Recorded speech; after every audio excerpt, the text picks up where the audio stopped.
can't zoom in. All right, there it is.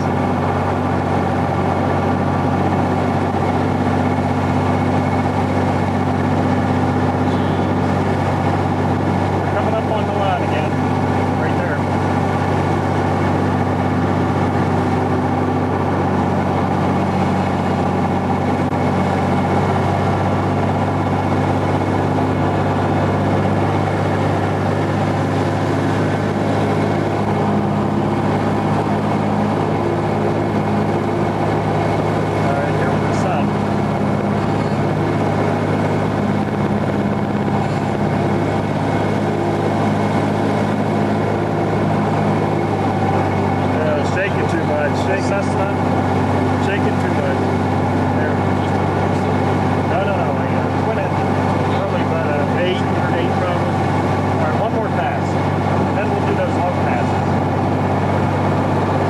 Bearing on where it's at though for a good low pass?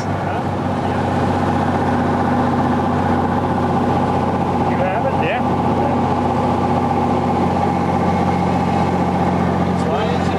Win it. Yeah. No, he could have climbed. He lost his bearing on how high he was. He was in the clouds. That was nice. That's nice. Or what is it? Not bad. Not bad. Not bad at all. Not bad.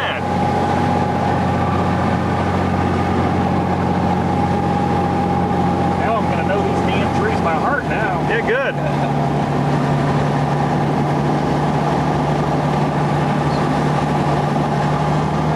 A little close, I think, to it. No, yeah, that's it. No, no, got it? Yeah, I know where it is. I'm looking at that damn tree right there. Turn. You don't want to see it, did you?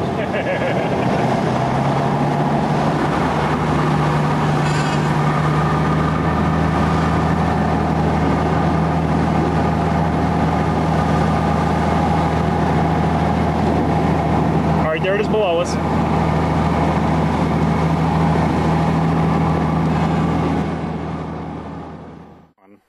I started hiking at 9:30 from that spot we marked on Williams River Road, right at Williams River up that hollow. So it took me exactly 3 hours, and thanks to modern technology, namely a GPS, I have arrived at the start of the debris field. In fact, I'm actually walking right up the debris field, and you can see right there I already walked over to it. Looks like pieces of the wingtip.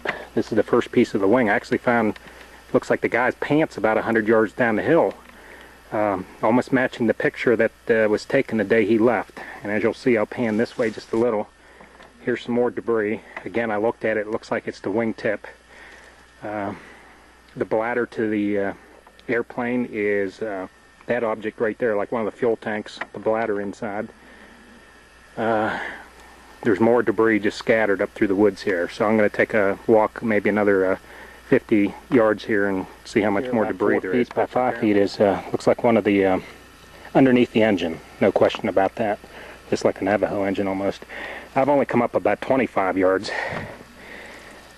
I don't know how well this is coming in. There's just debris everywhere.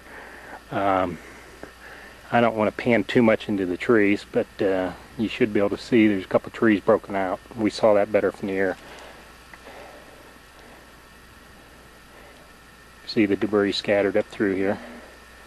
That piece is about another 25 yards up. Oh, you see the blue stripe just like on the picture that was in the newspaper.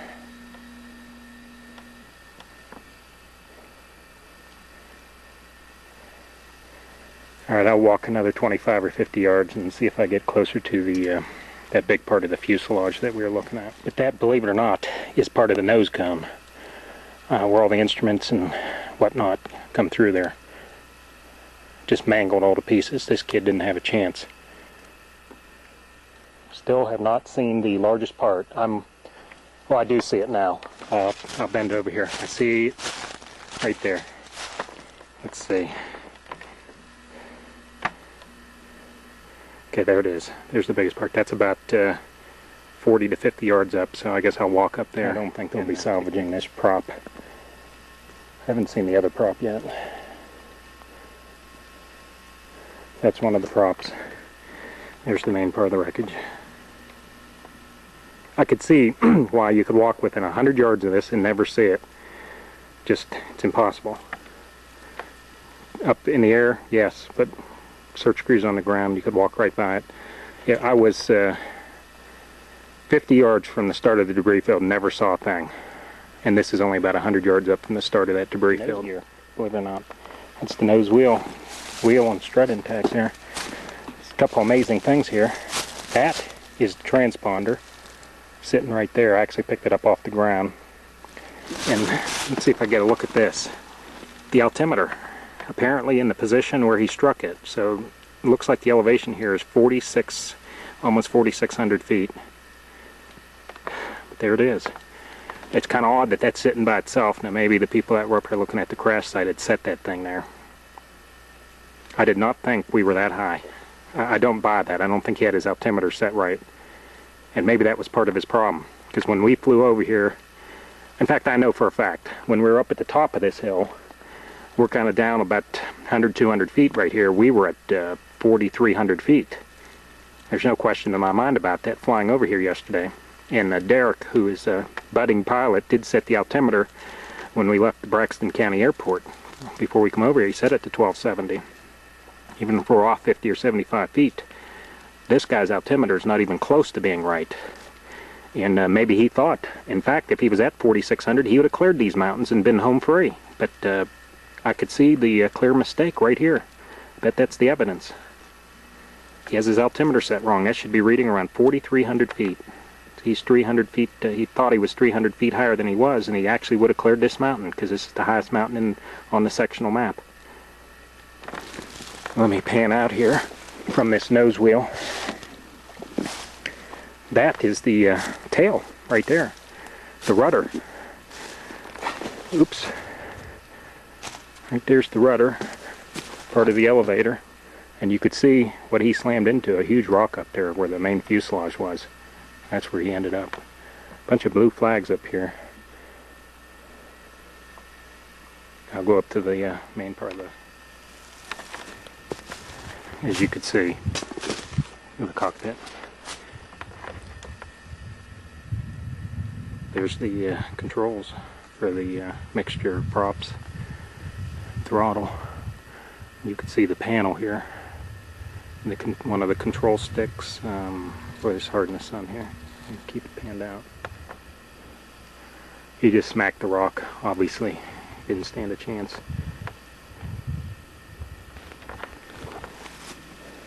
Here's the other engine and the wheel that retracts from it.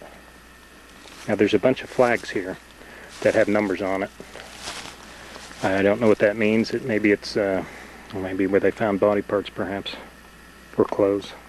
It's hard to say. Right there's part of his headset, David Clark headset. So I'm sure that's what these flags were for, and the numbers that they may have found parts of his body.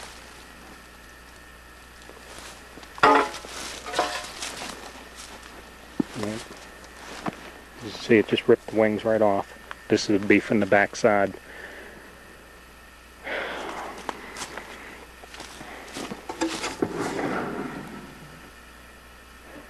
That's a storage compartment luggage.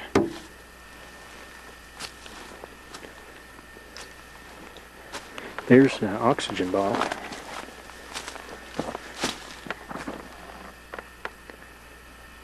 That's the access door right there, and to get in, it's near the rear of the airplane. But you just see the cockpit went head into that rock. Perhaps if it didn't, maybe he would have had a chance to survive some of this. See another instrument here. See if it, yeah. This is HSI. It's kind of mangled. I don't think it could be salvaged, Raj. No. He was on a heading of 135, it looks like. That's at least where the needle was pointed, and that's roughly the course from Braxton County, 135. His heading bug is set to 330, like he was going to reverse course for some reason. That's interesting. Interesting right there. what that tells you. I'm not 100%. I see another one. I'll turn this further than where the main part of the aircraft broke up. Obviously one of the engines, Continental engine there. I'll pan around slowly. You just look at this territory that I've come through.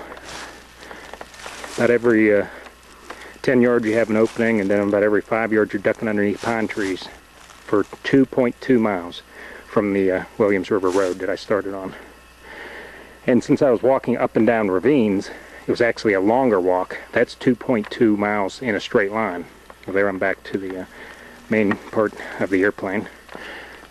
If I zoom in on it here, I'll walk down there. You could see the tail number, which verifies it's his plane. There it sits. That's the that would be where the tail disconnected back there. I'll go up and take some more close-ups of this. But I wanted to show you what this was like. Just, I don't know if I have any energy to get back out of here. Hopefully if someone finds this videotape, if I don't, they'll know what happened. I just ran out of energy. I bet there's parts on that could be salvaged. I don't have a clue of how other people walked in here. I haven't seen anything.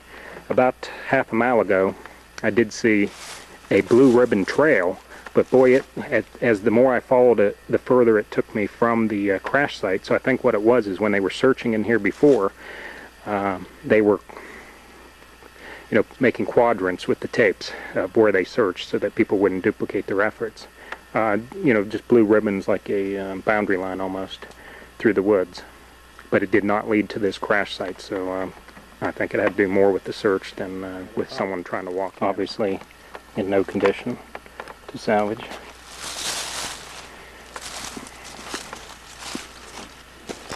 There is what's called the N number. November 2890, looks like a 1 is the tail number. Here's one of his pan this out. Communication radios laying here on this rock. Totally damaged beyond repair. There's charts. Let's see what this is. Not exactly sure what this cloth is. Here. And I don't know if that's from searchers or from this guy. Pair of glasses that will be salvaged. I'll take those back. Maybe give that to the family, assuming that's who. I'll take a look at that picture and see if he was wearing those. There's nothing wrong with them other than their water and leaves. There's that RMI. His turn it back. RPMs, it's upside down. Let's see. And manifold pressure.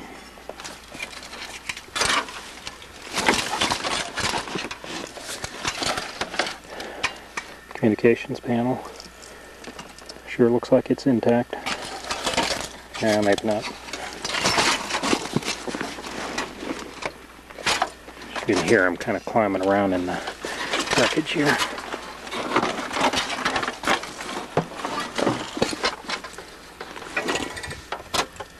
Let's see. Well, I don't know. Props were basically full forward. Mixture was pulled back a little bit, but it's jammed into position. But one engine is full forward, and the other, I don't know, it's back a little bit, but I don't know what that means, if anything.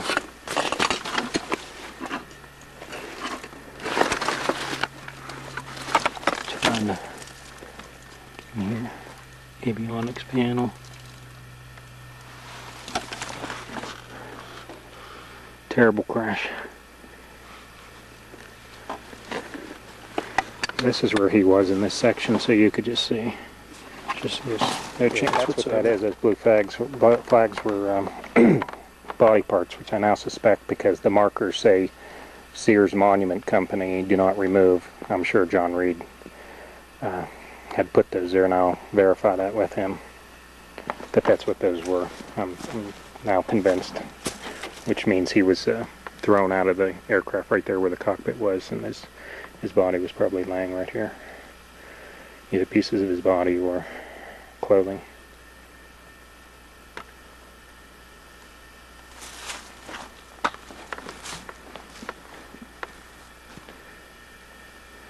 Didn't quite know if I was going to make it. Just having my doubts. It's now 5 to 1. I've calculated 3 hours from 1:30. Would put me back at 4:30 because it'll be shady on that side, and I've been using the sun primarily to navigate. So be a little bit harder getting out here. I'll have to use more of the GPS to get back out of here. And of course, would be obvious there's no one here. Haven't seen any hunters.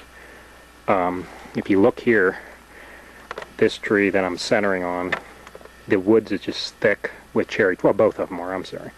Thick with, that's 30-inch cherry trees.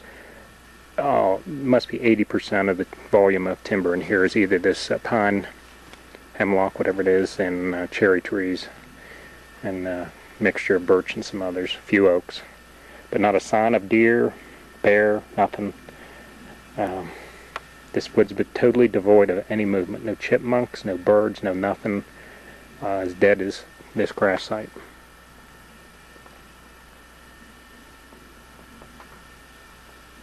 It's now 10 after 1. I'm going to leave in 5 minutes. I'm going to get up on this rock where the main fuselage wrecked into it. That down there is unfortunately that cockpit area, but what I wanted to show you, this will take. Now you can see it. Just how he ripped through the top of these trees. You can see broken trees out through there. Right there. And why no one spotted that streak of broken trees in the 6 years since this accident is just amazing. I'm gonna lift this up. That's inside the inside the fuselage from the back, looking from the back.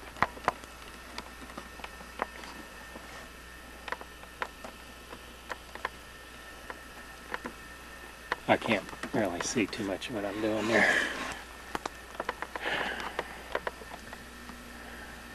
Maybe I'll get the view from the other side. It does show the end number better. But it just pieces everywhere. The engine's another 25 yards past the fuselage here. Just parts scattered all over. Here's one of the other props. We found the first prop about 50 yards down the hill. And there's where the other one ended. There's one engine 25 yards up, and there's another one. If I just came on around here, it's see where that blue is right down there. There's where the other actual engine is. That's it right there. Just say mangled. He slammed into this rock after he sheared his wings off. That's obvious. There's one side of it right there. From the way that's facing, that would actually be the left side, but that would be kind of impossible because that would mean he was turned around heading back the other way. But the way the rip through the trees is, he was heading towards Lynchburg when this accident happened. And then, as I saw over there, showed you on the video, I think he had his altitude screwed up, and that may have been the cause. We'll find out if they issue the report. Just show there's that other engine again. Okay, I'm sure I'm bored you enough, but as you can see, just from 360 degrees around this, you literally have to be within 50 yards of this to even be able to see this big, huge hunk of fuselage here. That's just looking at it. It's 15 feet, probably, sticking up. Just amazing that no one had seen this.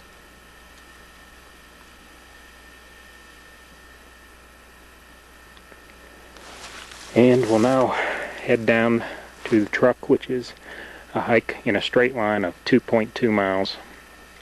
It's almost coming on 1:15. 3 hours would make it to 4:15 if I'm lucky, and I don't get turned around up here. Easy coming out. Somehow, at 3:45, so it took me only 2.5 hours to get back out. I came down the hill and got that close to the truck using the GPS, and you see this is a welcome sight. This is the historic Williams River, way up in the public hunting area, or national forest. Right where that truck's sitting is where the road to the hollow is. You walk up, at least apparently one way to get in. That's the story of our hiking trip up till now.